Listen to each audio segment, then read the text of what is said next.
Deuteronomy 16. In honor of the Lord your God, celebrate the Passover each year in the early spring, in the month of Abib, for that was the month in which the Lord your God brought you out of Egypt by night. Your Passover sacrifice may be from either the flock or the herd, and it must be sacrificed to the Lord your God at the designated place of worship, the place he chooses for his name to be honored. Eat it with bread made without yeast. For 7 days, the bread you eat must be made without yeast, as when you escaped from Egypt in such a hurry. Eat this bread, the bread of suffering, so that as long as you live, you will remember the day you departed from Egypt. Let no yeast be found in any house throughout your land for those 7 days. And when you sacrifice the Passover lamb on the evening of the first day, do not let any of the meat remain until the next morning.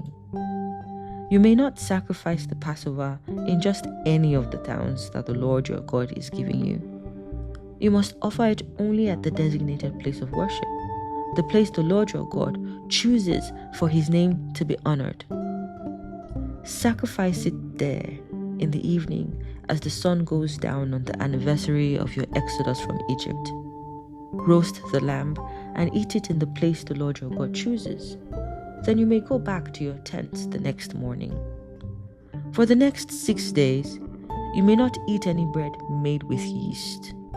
On the 7th day, proclaim another holy day in honor of the Lord your God, and no work may be done on that day. Count off 7 weeks from when you first begin to cut the grain at the time of harvest. Then celebrate the festival of harvest to honor the Lord your God. Bring him a voluntary offering in proportion to the blessings you have received from him. This is a time to celebrate before the Lord your God at the designated place of worship he will choose for his name to be honored. Celebrate with your sons and daughters, your male and female servants, the Levites from your towns, and the foreigners, orphans, and widows who live among you. Remember that you were once slaves in Egypt, so be careful to obey all these decrees. You must observe the festival of shelters for 7 days at the end of the harvest season, after the grain has been threshed and the grapes have been pressed. This festival will be a happy time of celebrating with your sons and daughters, your male and female servants, and the Levites, foreigners, orphans, and widows from your towns. For 7 days, you must celebrate this festival to honor the Lord your God at the place he chooses, for it is he who blesses you with bountiful harvests and gives you success in all your work. This festival will be a time of great joy for all. Each year, every man in Israel must celebrate these 3 festivals: the festival of unleavened bread, the festival of harvest, and the festival of shelters. On each of these occasions, all men must appear before the Lord your God at the place he chooses, but they must not appear before him without a gift for him.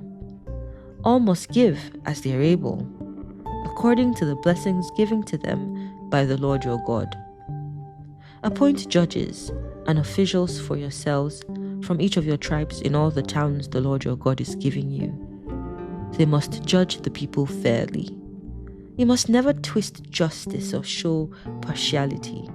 Never accept a bribe, for bribes blind the eyes of the wise and corrupt the decisions of the godly. Let true justice prevail, so you may live and occupy the land that the Lord your God is giving you.